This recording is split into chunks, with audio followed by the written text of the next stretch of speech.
You've come to the right place if you're a course creator looking to build more impact, income, and freedom. LMScast is the #1 podcast for course creators just like you. I'm your guide, Chris Badgett. I'm the co-founder of the most powerful tool for building, selling, and protecting engaging online courses called LifterLMS. Enjoy the show. Hello and welcome back to another episode of LMScast. My name's Chris Badgett and I'm joined by a special guest, David Shriner-Cahn. He has a podcast called Smashing the Plateau. You can find that at smashingtheplateau.com. Welcome to the show, David. Thanks so much, Chris. Great to be here. I'm a big fan of breaking limits or just leveling up. When I look at personal or professional growth, for me, it's never like a line or an exponential curve. It looks more like stairs, and sometimes with big jumps, sometimes with little jumps. To me, it feels like like I'm breaking through plateaus, both personally and professionally. And that's just how it works out for me. But how did you come up with Smashing the Plateau? Like, I love the brand. I love the name. What's the origin story of that? It's actually what you just described, which is that business and life are nonlinear. And we often think about success in a linear progression. It doesn't actually work out that way. We're constantly hitting roadblocks. And I would describe roadblocks in 3 categories. When we're executing on a plan, the plan is based on what we know that we know and what we know that we don't know. So what we know that we know is easy. We know what to expect. We know how to plan it. We know how to execute it. What we know we don't know means we need to find some resources to fill in the gaps of what we don't know. Again, it's fairly easy to plan. You need to find the resources, acquire them, and execute using those resources. The biggest roadblocks are the ones that we don't know that we don't know, right? So, like I'm traveling from before they were cross-country roads from New York to California, and I didn't know that there were some big rivers in the way, right? I had no clue. So what do you do when you get there if you don't have bridges and you don't have boats, things like that? So those are the ones that are the hardest, and they're the hardest, I would say, in terms of mindset and emotions, because you don't expect them, and they're often really hard to solve. So to me, a plateau can really describe any one of those roadblocks, and the latter kind is the one that I have found to be the most difficult. That's awesome. I love that way of looking at the world. I think of it like the yin yang or whatever. There's like what your goals, but almost just as valuable as like what you don't know or is outside of your awareness. I've heard some people call that a ROI, a return on ignorance. Like if you really embrace that you don't know everything, or you may not even know the right question to ask, it gives you a different approach to like working on breaking through plateaus, to have that humility. Yeah, exactly. So you serve the expert space and like established, you call them mid-career and older expert coaches, consultants, people that have a lot of experience in something and are trying to navigate our world and smash through plateaus. Something we talk about a lot on this podcast, which I brought up on your podcast, Smashing the Plateau, is the 5 hats problem. So course creators have to become and step into the role of the expert, which is something that you help out with a bit and like helping get clarity around that. They have to be teachers. So they have to not just know something, but they need to be able to transfer that knowledge and the ability to get results to another person. They have to be a community builder both before and after the sale. They have to be a technologist, and then they have to do an entrepreneur, which includes all the business building and the marketing stuff. How do you, given that framework, like how do you help people across some of those hats? Well, to start with, when it comes to expertise, particularly people that have been in their field for a while, they are excited by solving complex problems. the simple ones that they may have solved 10 years ago are not the ones that they most like spending their time on. However, if you're a business owner, the greatest value from a business perspective is one that you can actually solve simply and repeatedly, which is right. So it's naturally counterintuitive to people who sell their knowledge and creativity. So some people call that the expert's curse, or they've lost the ability to step into or empathize with beginner's mind, right? Correct. Yeah. Correct. So what you really need to do is look back over your,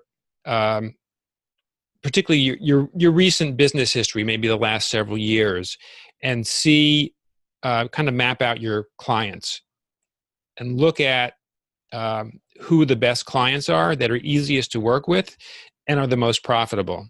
Because clients typically will fall into 4 categories. They're the ones that are easy to work with, but you don't make a lot of money from them. They're the ones that you do make money from, but they're not so easy to work with. They're the ones that are not so profitable and hard to work with. You should fire those. Every so often, you should go through your book of business and look at the ones that are in that last category and see how you can find a way to exit them out of your business. But the goal is the ones that are easy to work with and profitable, not just a lot of revenue, but profitable. Because when you're selling your expertise, you're investing a lot of time in the process. No matter what your pricing structure is, you are most likely putting in some time, probably a fair amount of time. So you want to be able to optimize your time and be as profitable as possible. That usually means finding one thing that you can do repeatedly, or maybe a small number of things that you can do repeatedly that have the most value for your target audience. So that's kind of step one. And you've got to figure that out before you can try to build your business. I really love that. That's a so for those of you listening, that's a what do you call it? A XY axis thing where you can plot out like profitability, easy to work with, unprofitable, not easy to work with, and really get clear on that. Because when you started describing that, when I think about some of my expertise, before we got into the product business of building core software, we did client work in that space. I've had clients that we've done $80,000 plus of custom development, very complex, not as profitable as like $10,000 projects, just where it's repeatable, systematic. So it's easy as an expert to just go to the high dollar complex, but it's not as profitable, and often it strains the best resources of you. So it's an interesting dilemma that experts Correct. face. Right. And when you look at those $10,000 projects where it's very repeatable and it's relatively easy to repeat them, next step is map out your processes and document them. Yeah. Right? Because your business isn't worth much to anybody else unless there's some kind of documented process.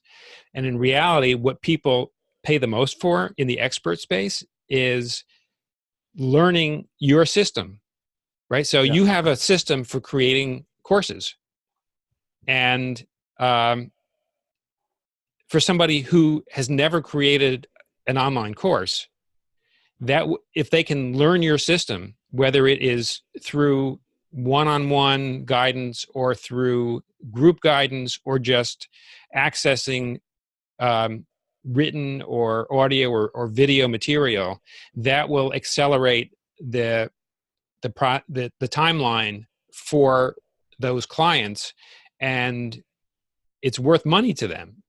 So I heard there was a guy who was on this podcast a long time ago. His name was Frank Bria, and he made a comment about high value consulting, like as an expert. It's a little bit kind of funny the way he phrases it, but it's kind of lazy. Like if you can't package that up in a system and you're just in that, you're handcuffed to your brain and your high value consulting, and you fly in and you like flex your brain muscles, and it's not really process driven. You're just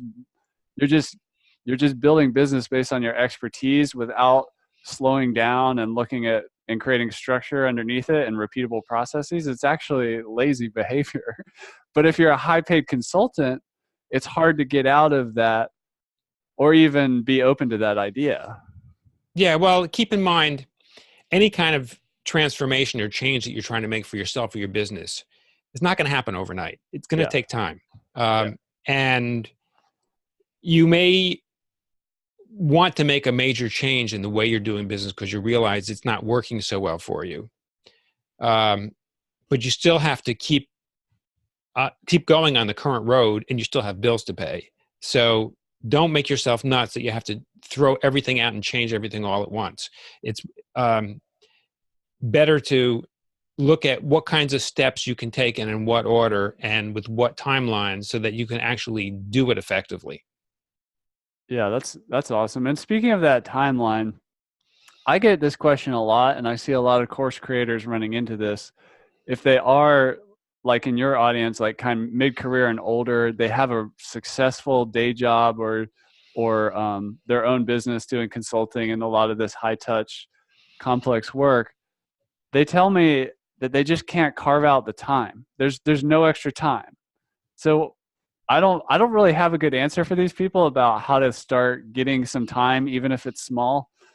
What do you tell people when that question or that issue comes up? Is like, I really want to do this, but I just can't create the time. Well, it's interesting. You and I were talking, Chris, before we started recording about the number of people that I've interviewed on my podcast, Smashing the Plateau, which is how many is it? At this point, as of this recording, I don't know, it's 450 some odd, something like that. So it's a lot of people. When did you start, by the way? When did I start? Yeah. 5 years ago, 2014. Awesome. Yeah. And one of the things that I've heard repeatedly from entrepreneurs is that those that appear to be the best at creating the kind of outcomes they want are really structured with their time. And they have time that they dedicate to activities that are not producing client work. And they're relentless about it. I had one guest early on who has half an hour a week of strategic thinking time. That's not a big sacrifice. Right. Like if you can't find 30 minutes that you can actually focus on strategic thinking, I think you got a real problem. Yeah. So there's this concept that I don't know where I heard this, but little hinges swing big doors. Not everything's linear, like you say. So, I'm a big fan of think a lot, act a little. Like 30 minutes, if you give yourself permission to not multitask on and really focus in, like, for example, on what is the structure behind your complex problem solving that you can kind of systematize.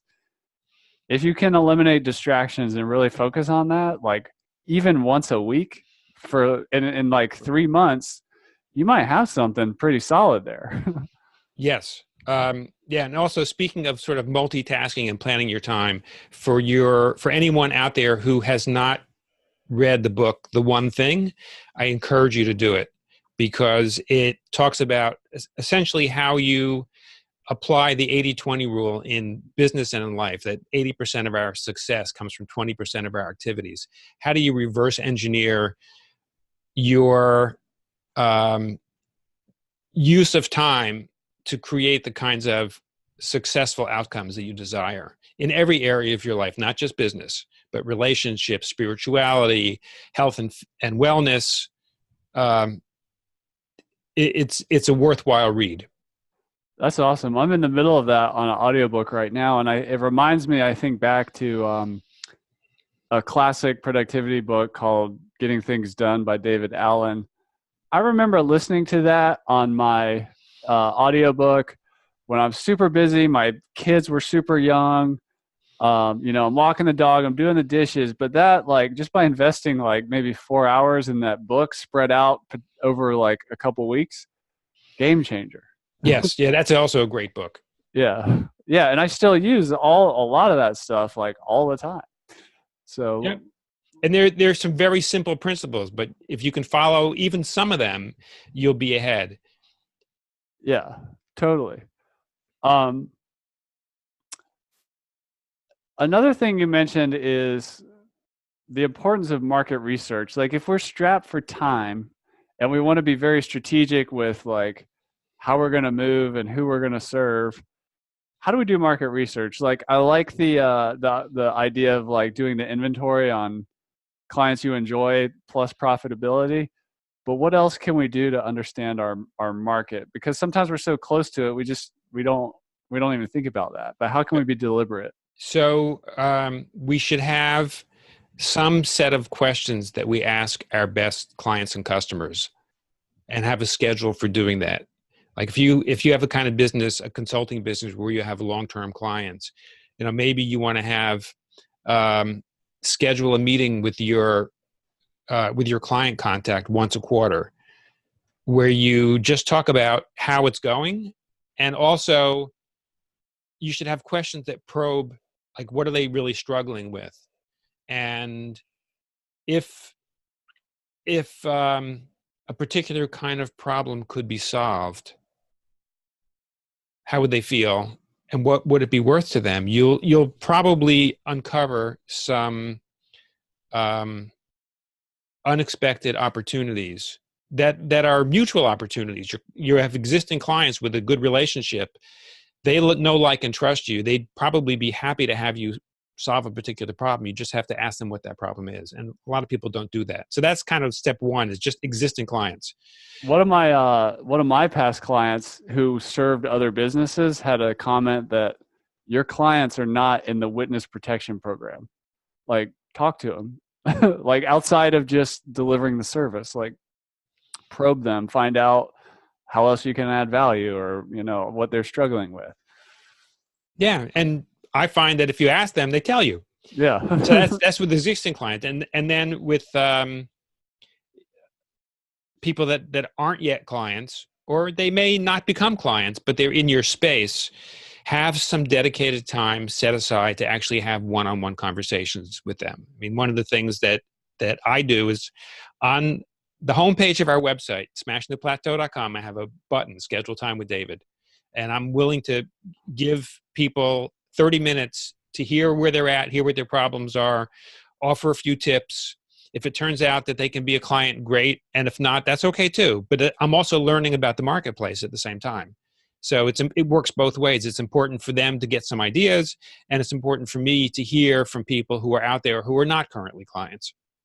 How did you, as yourself an expert and somebody who cares about understanding your market, how did you have that insight? Because I see a lot of people fall into the trap of, I'm going to automate everything. I'm not going to put a phone number. I'm going to like be really restrictive of who can schedule a call with me.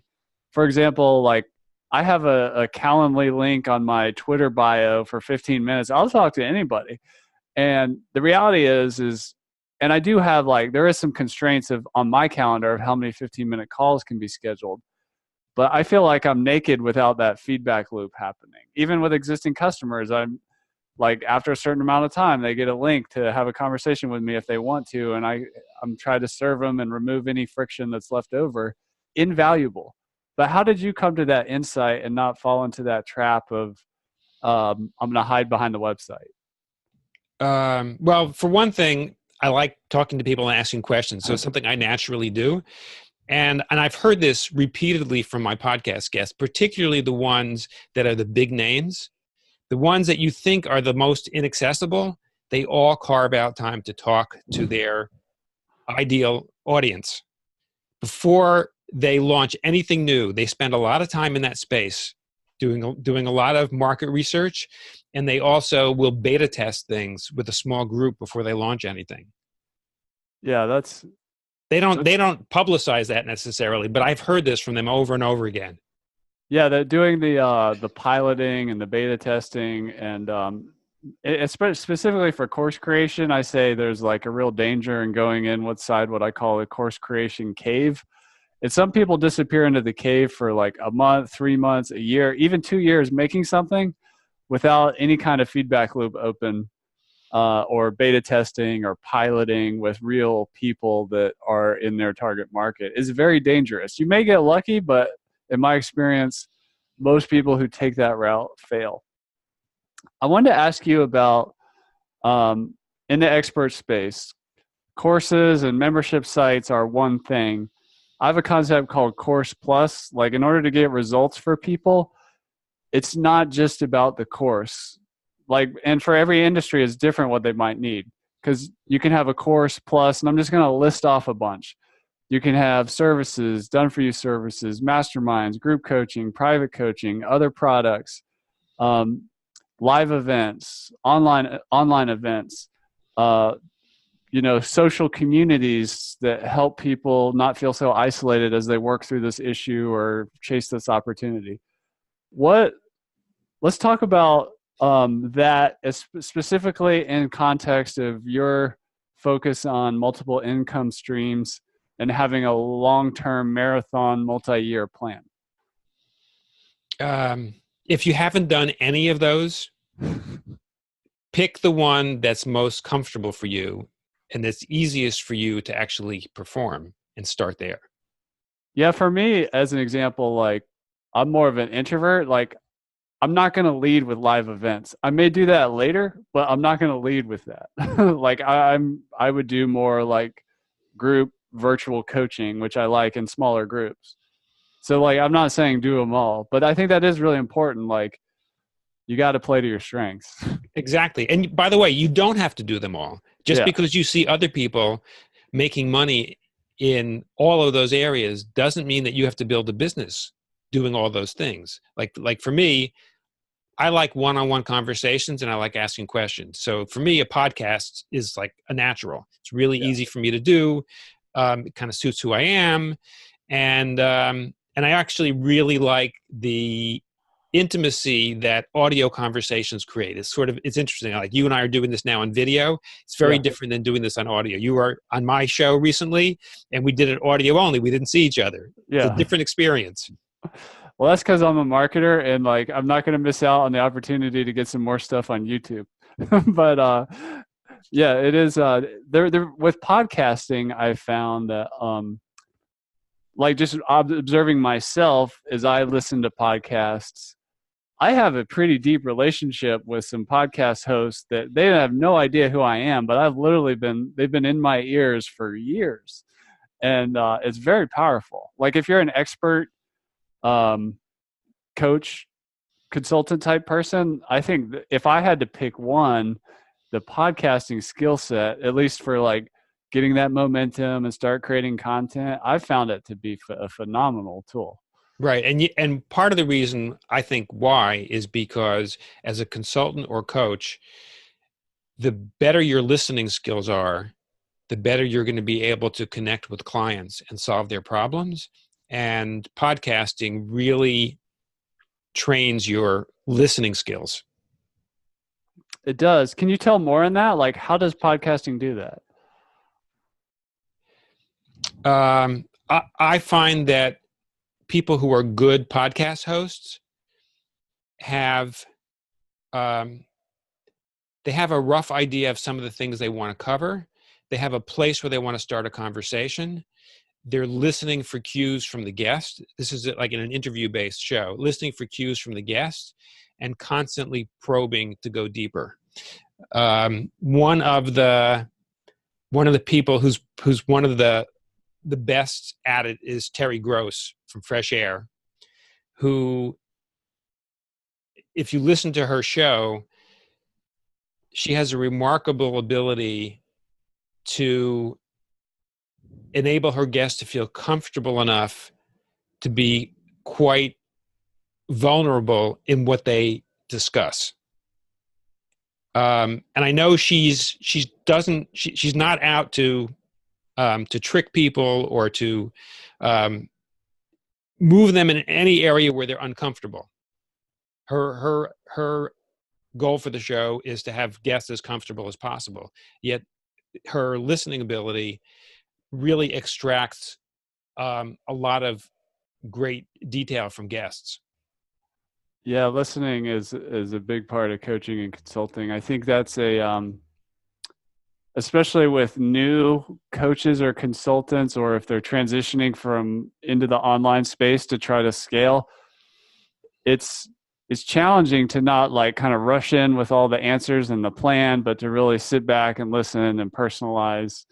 And yeah, it's the power is in the questions. I like that a lot. Before in our pre-chat before the show, in terms of multiple streams, we were talking about Dory Clark as an example expert who she does a lot of different things to kind of build her expert business or her her online business or just her business period.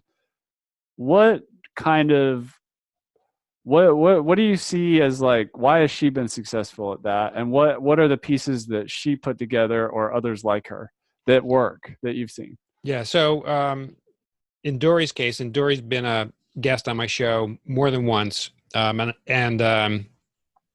I think the way she's built her business is really quite extraordinary, and people can learn a lot from her. She started out, first of all, she was unemployed and knew she needed to start a business. She did her market research initially, and just did a lot of research in her space. And as somebody who is naturally a writer, that led to a book. And the book, the first book was really well done. It led to other kinds of opportunities. I don't know in what order Dory actually developed different revenue streams. I know that she's a paid speaker. Paid speaking may have been fairly early on in her progression. I think she came later to things like online courses and community building. But I know that she has not done it all at once. She's done it in a progression that I think works well for who she is and what her talents are. And she's also done this over a lot of years. This is not quick. I mean, she's been at this, I'm guessing it's like probably 10 years or more at this point. So it's not like she was making a ton of money the first year. Yeah, that's an excellent point. It is a marathon, and one mistake I see people making in the online training space is they try to start as their very first thing with the membership site that has like this huge catalog of courses, all these other like ebooks, and they build like this really complex like thing when you can just start with like one thing. You don't have to, once you get a lot of that stuff together, then you can start getting into these bundles of things. But yeah, I mean, Correct. sometimes it starts with one course, one book, one speaking gig. Like, it's not so overwhelming when you take it like one thing at a time. Correct. I'm trying to think of just in terms of just your experience across all your interviewing, over 400 interviews. You mentioned that some of the people that are the most successful have a feedback loop open where they're actively engaging, listening, and testing with their real target markets. What are some other kind of things that you've seen pop up by interviewing all these people that allows them to build successful businesses that just looks like a trend? They get help. They're not afraid to ask for help. No, seriously. Yeah. There is what I think is an American myth. The rugged individualist? Right. If you look at any successful business person, chances are they're not the rugged individualist. They're somebody who had an idea. They had a perception about a pain point in a particular target audience. They did some market research. They tested. They offered something. Very often they'll sell something first, and then they'll actually figure out how to deliver it, which is a lot easier than building something and hoping they will come and being disappointed when they don't. And they, being a CEO, even if it's a CEO of a one-person business, you've got to wear, as you mentioned earlier, you got to wear a lot of hats. And almost no one has that complete skill set. So how do you fill in the gaps what you need to actually run a successful business? You can learn if there are qualifications that you would like to develop yourself. You can learn them. So you can hire somebody who can teach you, coach. You can join a group program where the group is all working on a similar kind of activity with a similar kind of desired outcome.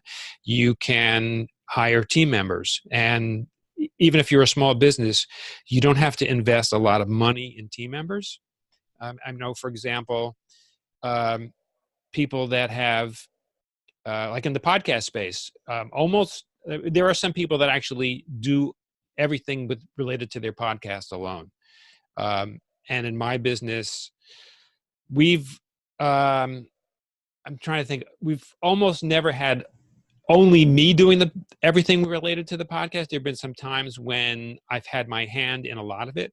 But for the most part, I've had a team that has helped with some of the administration and the production steps that are not really something either I want to spend my time on or where I have the most skill set. My skill set is actually doing the interviewing and having the conversations with guests. So I try to minimize my time in all the other areas by either automating or hiring team members, which you can do in today's world pretty easily at relatively low cost. So get help is one of the big ones. And I want to add one other thing about being in a group. The power of being in a group for learning is not only are you gaining some kind of knowledge from the facilitator of the group, who's I guess in most cases would be the expert who's transferring some knowledge.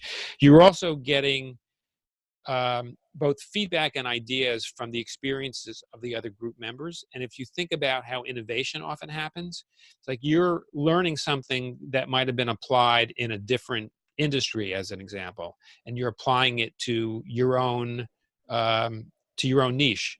And that can happen really easily in a group where people are non-competitive and have a trusting relationship with one another.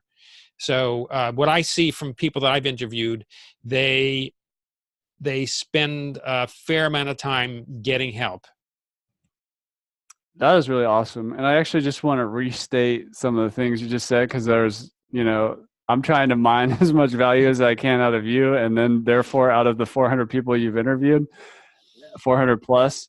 So you said that some of the most successful people, they build a team. They don't try to wear all the hats by themselves. Just as an example, one of my most successful clients when I did work with him, amazing consultant, expert.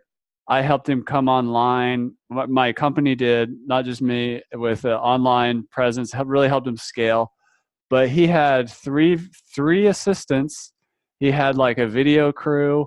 He would bring in other guest experts to help build out some of the content library. And he hired us to handle all the tech.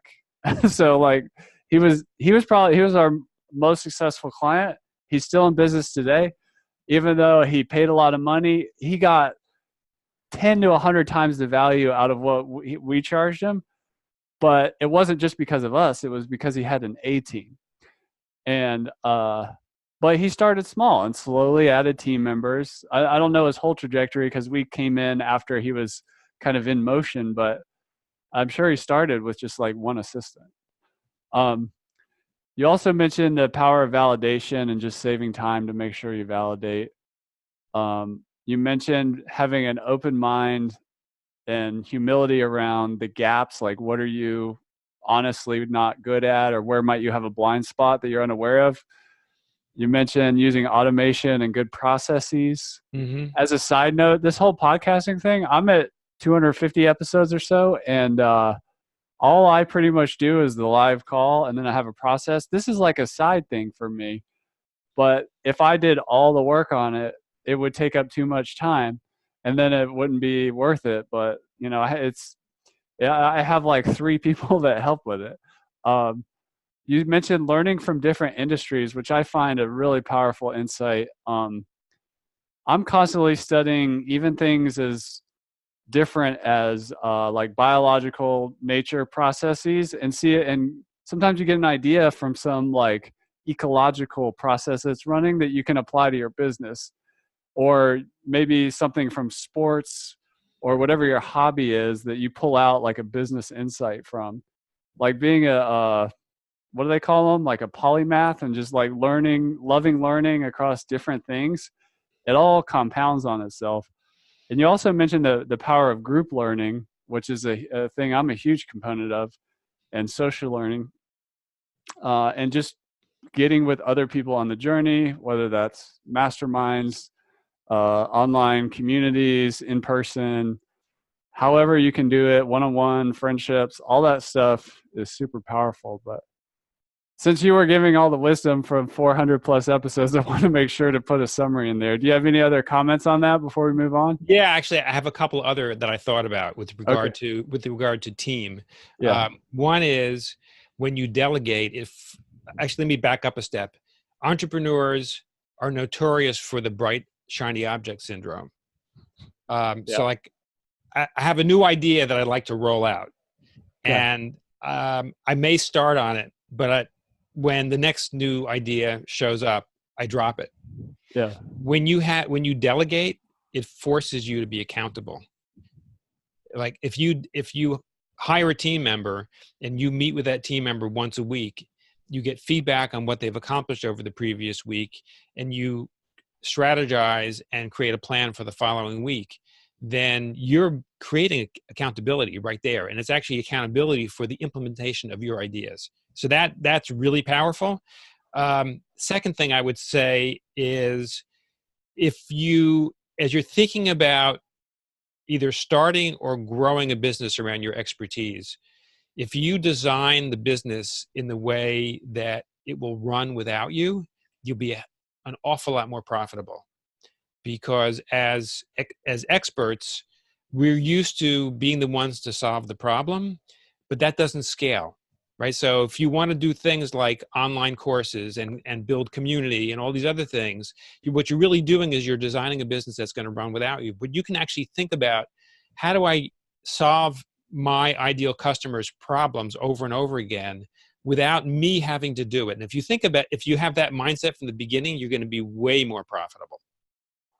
Yeah, that's awesome. I love that. It's almost like making the transition or the transformation from you being the talent to your system and your process and your transformation that you have organized. That's the talent.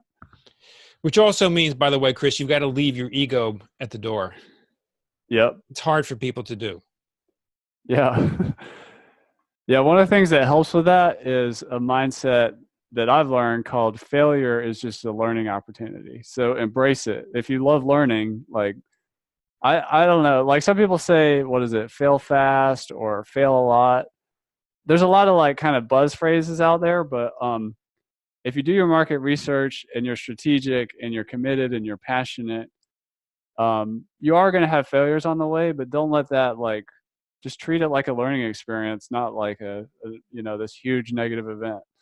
Also, by the way, Chris, as the CEO, if you have that attitude about failures, make sure that it's actually part of your culture. It's not just applied to yourself. That if you have team members and they fail, don't blame them for the failure. Think about how it's a learning opportunity.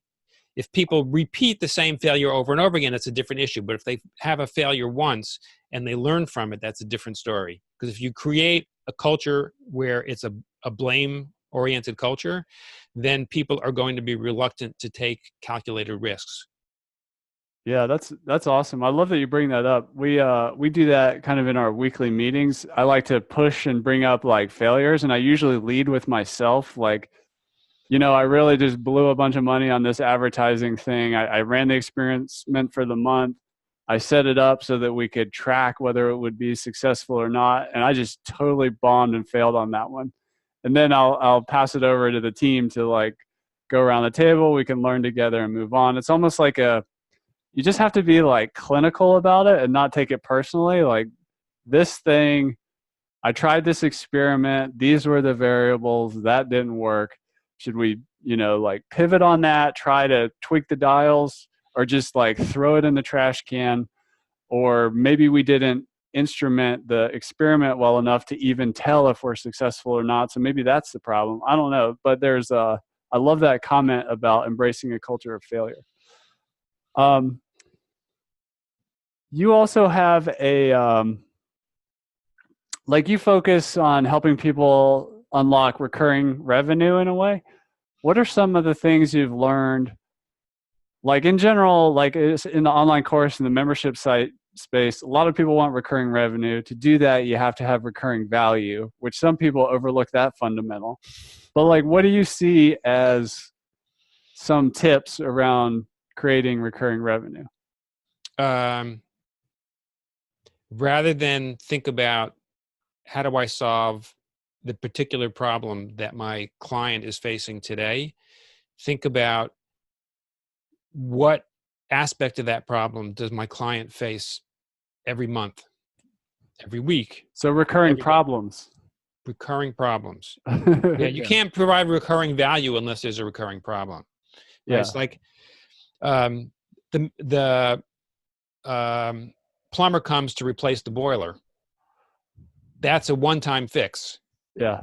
If what the plumber is responsible for is making sure that we have adequate heating and air conditioning all year round and can charge a monthly price for that, that's a whole different story. Yeah, that's a great analogy. I think in terms of learning from another industry, you can look like there's this whole like membership economy happening where, for example, there's all these things that come in boxes to people's houses once a month or once a week, like HelloFresh, I think is like a meal delivery thing, or you get ingredients and then you cook. Like everybody needs to eat. Everybody's really busy. There's a recurring problem there. So an entrepreneur built a process and a system around that. Correct. There's other like recurring, like for example, in the biohacking space, which is something I'm interested in. There's companies out there that will send like a box of like biohacking gear that you can experiment with like every month, which is fulfilling your recurring problem of like just an obsession with optimizing and experimenting and challenging assumptions around health, which is that's a totally different kind of problem than just needing to eat, which is really primal. But it's also like, I just want to throw this out there to the course building community. If you have just as a thought exercise, whatever niche you're in, like, could you actually do a physical box like thing that you add on to your offer that's included in the price or whatever, that's profitable for you, that comes once a month or 4 times a year, even if it's just reading? Like I see behind you, you have a lot of books. One of the simplest ones to put together is like the essential books for whatever your niche is, and you get a new one every month, and maybe you're marking up the fee so that it's profitable for you. But what people are paying for is your expertise. Everybody's really busy. So like maybe this certain book, like the one thing is really important, and you're fine with paying I would be glad to pay like a double, triple the price for that, just to have it hand selected for me as like, this is the one you should read, not these 1,000 others right now in your business, because you understand my journey as in whatever niche I am. And so just throwing that out there.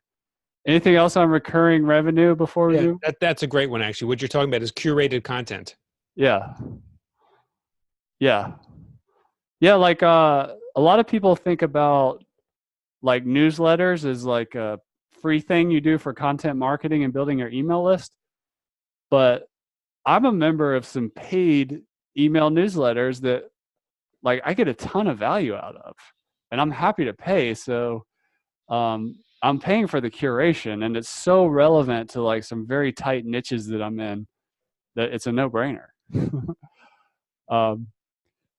Well, that's a perfect transition actually into my next question for you, which is around community building. When I came on your podcast, Smashing the Plateau, I could tell that you have an entire system around like getting an introduction to another guest and like your process and like getting me ready for the show, knowing what I need and all this stuff. Like there's a clear process around that, which is awesome. And it gave me confidence. I know this is going to be a fun show. It's going to be good. Everything's going to be organized and tight. But I'm sure like podcasting helps build your email list or your following or your community. Whether it's podcasting or not, what's some advice you have for course creators on building community? Well, one is actually what you just mentioned, which is think about what the initial point of contact is and what the new person coming in will perceive as valuable. So in our case, we ask a lot of questions of podcast guests because it helps create a better interview, because it helps me be well prepared as the host. Clearly, on the flip side, the guests know that this is going to be a really focused discussion on your expertise. So there is value in that. Second is, once you're in the community, what is it that your community members need and value on an ongoing basis? I think your example, Chris, about the paid newsletter is a really great one. What is it that your community members struggle with the most around the areas of your competence, and how can you provide some kind of ongoing solution that they will find valuable and therefore be happy to pay you, because it will help solve their problems, so that because essentially, why does somebody join a community? They have a problem they want to solve, and usually it involves wanting to make more money, save money, or save time. In today's world, a lot of it has to do with saving time. And if you, so you got to think about what you're going to provide that actually solves those problems. And then the second piece about community building, you need to be good at maintaining the relationships in your community, because people often join a community because they have a particular problem they want to solve. They have some kind of knowledge they want to access. They develop relationships in the community, and they will often stay because of the relationships. It's like I was a member of a local business networking group for a number of years, and it always astounded me that some of the best members weren't getting a lot of new business from this business network, yet they had tremendous value in the relationships that they had developed with people who became their friends, not just their business colleagues, but their friends, and they wanted to see them every week. Yeah. So that was as important to them, if not more important, than actually bringing in new dollars. Yeah, the community piece is huge. Some people ask me like, how'd you get like a 5,000 person Facebook group around for course creators? And I say the secret to my overnight success is 4 years of engaging daily and answering people's questions, connecting them to resources. Like I spend time in there every day almost. And it's not, a community is not something you build, and like if you build it, they will come, but it's not going to survive if there's not that actual engagement. Exactly. I'm not a big follower of Gary V, but I did hear him say something the other day, which is one of the things he looks for communities that are going to be successful is that the owner or the founder is like engaged, like in the conversation or the comments or the replies or whatever it is. Because if it's just there and somebody's just posting and never talking in the comments, that's like a signal that, hey, this one might not last or might not grow. I've got one more. I'll just do the short version with you. One of my processes, I don't have a super structured process for podcasting, but I know course creators face the problems across the 5 hats I mentioned. So the way I interview is I actually work through those, and we've covered a lot of those. The only one we didn't really hit on is the technology piece.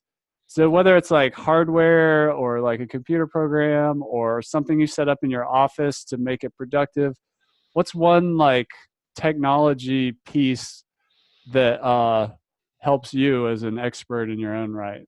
Or like, like what's your favorite microphone or any of that stuff? Like what has unlocked some value for you tech wise? The phone, plain old fashioned telephone, because I can actually have a live conversation with somebody.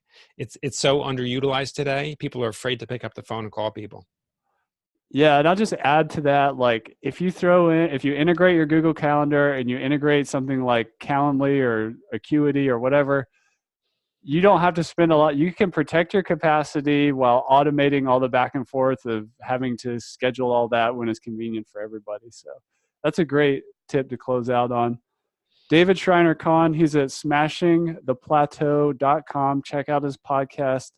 Anywhere else people can connect with you on the internet, David? I'm pretty active on LinkedIn, somewhat on Facebook and Twitter. I would say LinkedIn primarily. Awesome. Well, David, thanks so much for coming on the show. That was a lot of fun. I really appreciate it. We'll have to do it again sometime. Thanks so much, Chris. And that's a wrap for this episode of LMScast. I'm your guide, Chris Badgett. I hope you enjoyed the show. This show was brought to you by LifterLMS, the #1 tool for creating, selling, and protecting engaging online courses to help you get more revenue, freedom, and impact in your life. Head on over to LifterLMS.com and get the best gear for your course creator journey. Let's build the most engaging, results-getting courses on the internet.